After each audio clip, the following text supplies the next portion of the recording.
देखो, सबसे पहली बात हमारी कमजोरी क्या है, हम परेशान हो जाते हैं।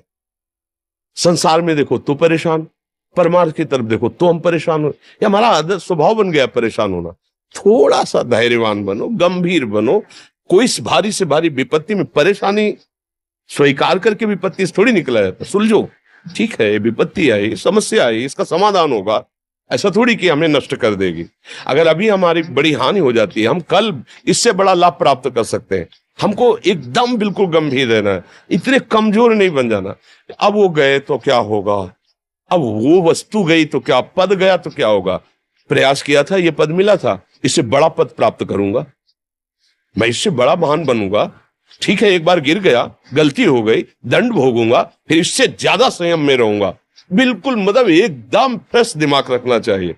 और अपने लोग क्या है, जरा सी बात में एकदम पछड़ा कर लेते हैं, एकदम कमजोर हो जाते हैं। ये बिल्कुल ठीक नहीं है। हम जीवन भर की यात्रा की बात कह रहे हैं, भारी से भारी कष्ट में भी मुस्कुराना, तो हमें बल मिला है, हमें भगवान की कृपा का दर्शन हुआ है, हमें उनका दुलार दिखाई दिया है।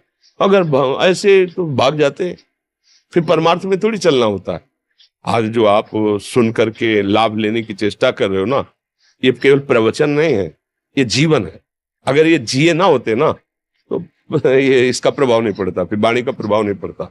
हम इसीलिए कहते हैं, जैसे आप लोग एकदम परेशान हो जाते हैं, तो बोलो क्या हमसे ज्यादा परेशानी होगी। दोनों किडनी खराब, दवाई लाने के लिए पैसे नहीं, पानी रखा है हम उठ के पी नहीं सकते, भीषण शरीर में कष्ट, भीषण बुखार, क्योंकि किडनी फेल, जरा में बुखार, खाने को क्या, रोटी मांग के लाओ। अगर वहां सब्जी मिलती है तो लाल मिर्च ऐसी पड़ के मिलती थी कि पा नहीं सकते थे। आप सोचो, पानी लाना है तो मुझे लाना है, पीना है तो मुझे पीना है। अगर मैं हारता तो कहां पहुंच जाता, क्या स्थिति होती। नहीं, मरना है पर कदम पीछे। कोई दिन ऐसा नहीं जिस दिन सेवा ना की हो, जिस दिन सेवा ना गए हो। गुरु जी की सेवा में जाना है, पहले अपने को स्वस्थ साबित करना है, नहीं वो सेवा नहीं लेंगे। तुम बीमार हो, तुम कष्ट में, वैसे उनकी दृष्टि परेशान थी, सेवा की, आके लेट गए। फिर हिम्मत की, अपनी श्री जी की सेवा की, मधुकरी नहीं गए, 3-3 4-4 दिन भोजन नहीं गए, पर सेवा नहीं छोड़ा, दिनचर्या नहीं छोड़ी। और उसका प्रधान कारण संयम, ब्रह्मचर्य, भगवदाश्रय, नाम जप, कभी हारने नहीं दिया। अभी भी थोड़ी देर बाद डायलिसिस शुरू हुआ, हारने, आपको हारे हुए नजर आ रहे हैं। शरीर में पीड़ा है, किडनी फेल है, ऐसा तो हम स्वस्थ बैठे हैं, पीड़ा है, बार बार प्यास लगती है, थोड़ा थोड़ा पानी मिलता है, लेकिन हम आनंदित हैं, हम प्रसन्न हैं।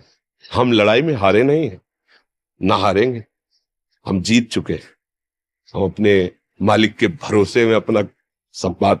तो वो, ये हम अपनी बड़ाई नहीं बता रहे, हम आपको बता रहे समस्या। सोचो, तुम्हारे पास तो माँ है, भाई है, बहन है, परिवार है, कोई ना कोई तो है ना। मेरा किसी ने कभी जीवन में ध्यान भी नहीं दिया, क्यों? बचपन से बाबा जी बन गए, किसी से प्यार नहीं, किसी से संबंध नहीं, कोई जानकारी नहीं, हम कहाँ हैं वो कहाँ, किसी से कोई मतलब नहीं। अच्छा, जवान साधु कौन श्रद्धा करे, कभी गांव जाने की हिम्मत नहीं पड़ती कि रोटी मांग ले, पता नहीं लोग क्या सोचेंगे, क्या भावना कर ले। हम दरवाजे पे खड़े हैं, क्या कैसी भाव, जो हमारे सामने आकाश वृत्ति से आया यौवन अवस्था में, वही पाया, अन्यथा भूखे रह गए। जब हम हर समय अपने को विवेक के द्वारा सावधान रखे, तो हम कभी निराश नहीं हुए, कभी उदास नहीं हुए, कभी ऐसा नहीं लगा कि यार हम दुखी, कभी नहीं लगा।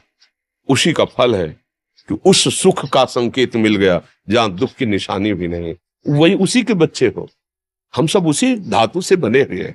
हम इतना क्यों परेशान हो जाते हैं? हम ये देखते हैं, अपने लोग थोड़ी बात बिगड़ गई परेशान, नहीं बिगड़ी तो बिगड़ जाने की संभावना में परेशान है। आज सुख है, लेकिन कल सुख छिन जाएगा, तो हम आज के सुख में सुखी ना होकर कल के दुख की आने की संभावना में हम भयभीत तो मतलब क्या हमारी सोच रह गई।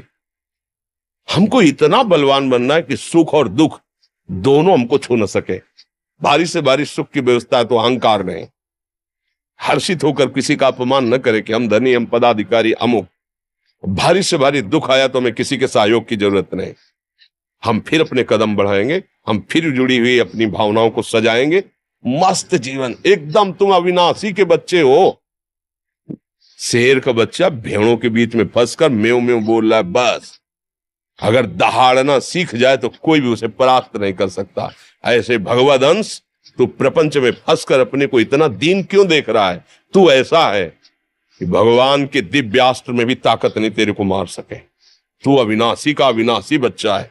विनाशी भोगों को, विनाशी शरीर को मैं मान के इतना भयभीत, इतना दुख ठीक नहीं। ये सबके लिए, केवल एक के लिए नहीं। आप समझो, आप लोग सोचते हैं हम गृहस्थ होकर भला ऐसी स्थिति कैसे? जनक जी सुखदेव जी के गुरु हैं और राजा हैं, महल है, रानियां हैं, नौकर है, चाकर। क्या सुखदेव जी जिनके शरीर में लंगोटी भी नहीं है, दिगंबर, परमहंस, परमहंस के गुरु है जनक जी जो राजा हैं। समझो, आप ऐसा ना सोचे कि हम नौकरी कर रहे हैं, हम संसार में, हम गृहस्थ हैं, हम आध्यात्मिक की ऊंचाई पर नहीं चढ़ सकते। नहीं, आप एक सरकारी नौकरी या आप किसानी या व्यापार करते हुए आप एक अध्यात्म की ऊंचाई में चढ़ सकते हैं।